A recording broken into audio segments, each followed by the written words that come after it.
Le Seigneur soit avec vous. Et avec votre esprit. Évangile de Jésus-Christ selon saint Marc. Gloire à toi, Seigneur. Aussitôt après avoir nourri les 5000 hommes, Jésus obligea ses disciples à monter dans la barque et à le précéder sur l'autre rive vers Bethsaïde, pendant que lui-même renvoyait la foule. Quand il les a eus congédiés, il s'en alla sur la montagne pour prier. Le soir venu, la barque était au milieu de la mer et lui tout seul à terre. Voyant qu'il peinait à ramer, car le vent leur était contraire, il vient à eux vers la fin de la nuit en marchant sur la mer, et il voulait les dépasser. En le voyant marcher sur la mer, les disciples pensèrent que c'était un fantôme, et ils se mirent à pousser des cris. Tous, en effet, l'avaient vu et ils étaient bouleversés. Mais aussitôt, Jésus parla avec eux et leur dit, « Confiance, c'est moi, n'ayez pas peur. » Il monta ensuite avec eux dans la barque et le vent tomba. Et en eux-mêmes, ils étaient au comble de la stupeur, car ils n'avaient rien compris au sujet des pains. Leur cœur était endurci.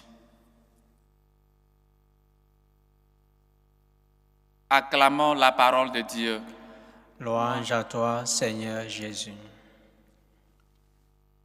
Chers frères et sœurs, nous continuons de méditer la suite de l'évangile d'hier où nous avons parlé, où Jésus non seulement se montrait comme cette personne, comme celui qui nous nourrit spirituellement, mais aussi physiquement, celui qui, après les prédications, se soucie aussi de son peuple et leur donne à manger en multipliant les pains.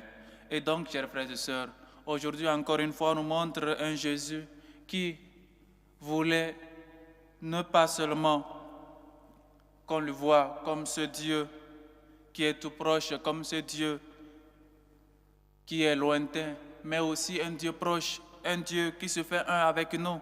Et donc, après avoir fini, il renvoie les gens. Les disciples prennent la barque et lui, il monta pour prier. Il avait cette relation particulière avec son Père qu'il nous enseignait. Il voulait que nous aussi, nous puissions avoir cette relation-là avec le Père dans la prière. Nous pouvons être unis avec le Père, cette union, cette unité avec notre Père, avec notre Créateur.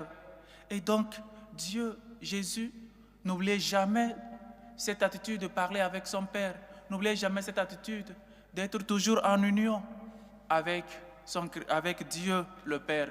C'est pourquoi, chers frères et sœurs, nous aussi, avant chaque acte, nous devons nous mettre en contact. Nous devons prier notre Père qui est aux cieux. Nous devons toujours nous reconnaître fils et comme ce fils, toujours parler au Père, toujours avoir cette union, cette unité avec le Père. Et Jésus nous l'a montré parce que chaque jour, chaque temps, il se retirait seul pour prier. Comme des fois nous nous retirons pour prier. Comme des fois nous faisons silence à nous-mêmes pour parler avec notre Père. Comme des fois nous gardons silence pour écouter la voix du Seigneur, pour faire ce silence qui est nécessaire dans notre vie. Parfois on est toujours avec le bruit. Parfois il y a ce bruit intérieur et ce bruit extérieur qui ne nous permet même pas de nous retirer.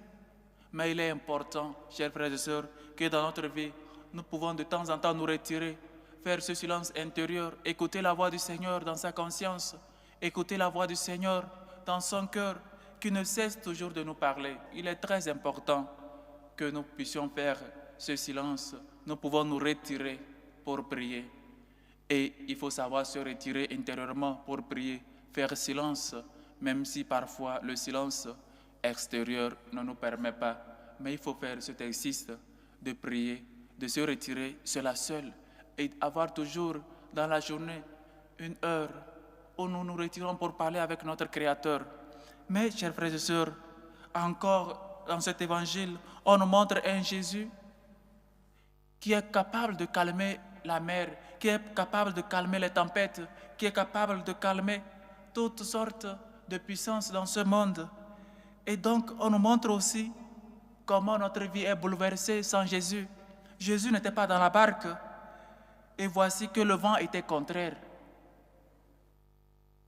Quand Jésus n'est pas dans la barque, quand Jésus n'est pas dans notre vie, voilà comment notre vie est contraire, comment le vent souffle, comment les problèmes vont toujours essayer de nous submerger. Parce que Jésus n'est pas dans la barque. Quand Jésus n'est pas en nous, tout en nous est contraire. Les vents soufflent contre nous. Il y a les tempêtes de la vie, les problèmes, les maladies. Peut-être la mort d'un cher, la mort d'un parent, la mort d'un autre, d'un ami. Et donc, chers frères et sœurs, voilà, quand Jésus n'est pas dans la barque, quand Jésus n'est pas avec nous, voilà les causes, voilà les conséquences qui arrivent dans notre vie.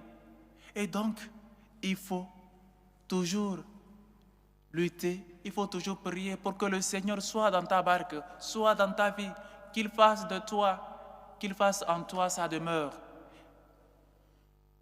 Jésus n'était pas dans la barque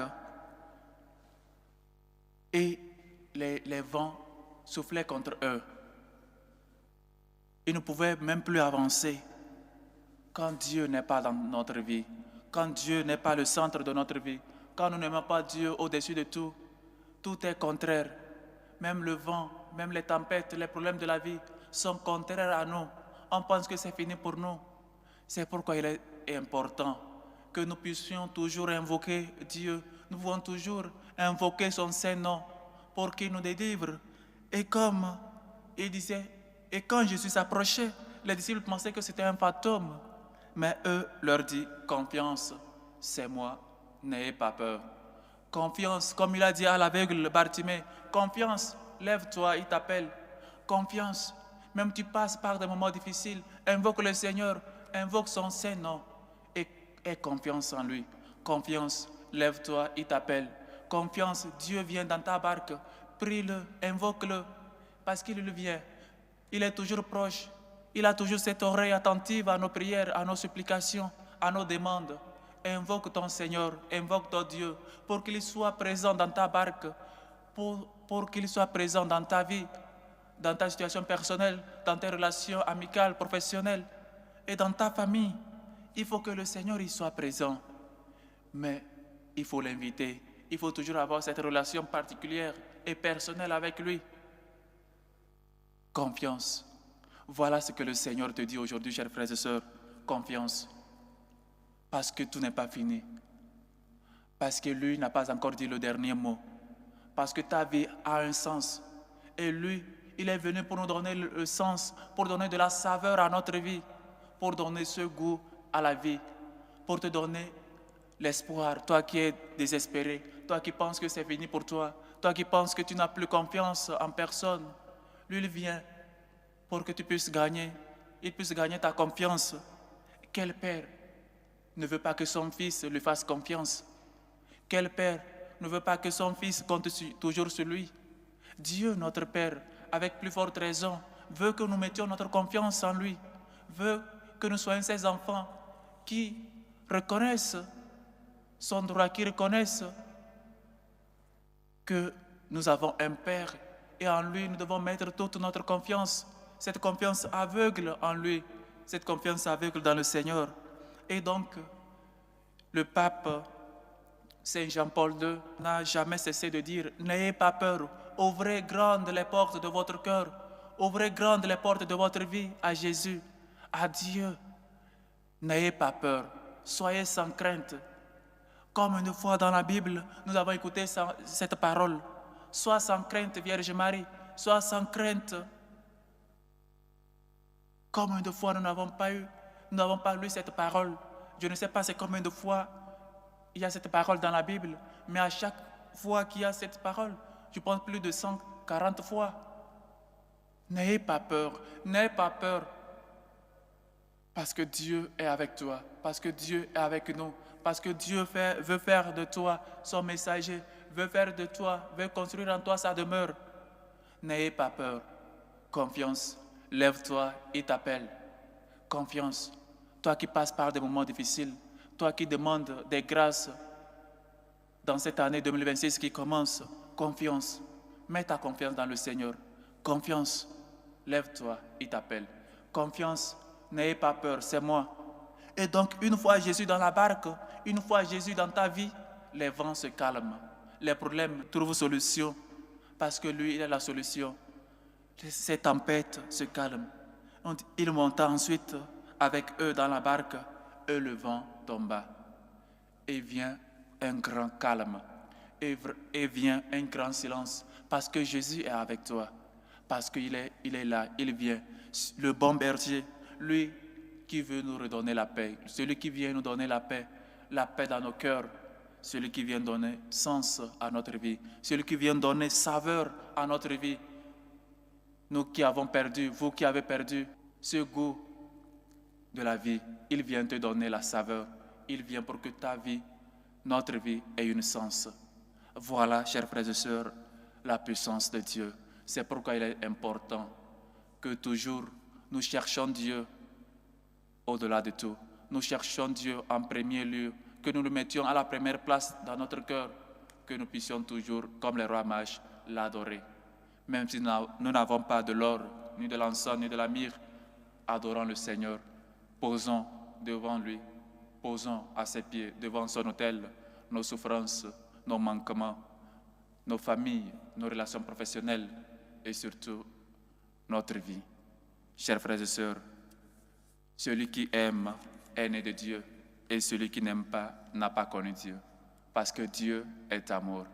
Soyons ces hommes et femmes, comme le dit Saint Jean dans sa première lettre, ces hommes et femmes qui aiment Dieu et qui aiment le prochain comme nous-mêmes, et que nous soyons des gens qui invitent toujours le Seigneur dans leur vie, afin que lui, qui vient nous donner la solution, qui vient donner calme, qui vient donner tranquillité à nos âmes, à notre cœur, que le Seigneur nous bénisse et que sa miséricorde nous réconforte.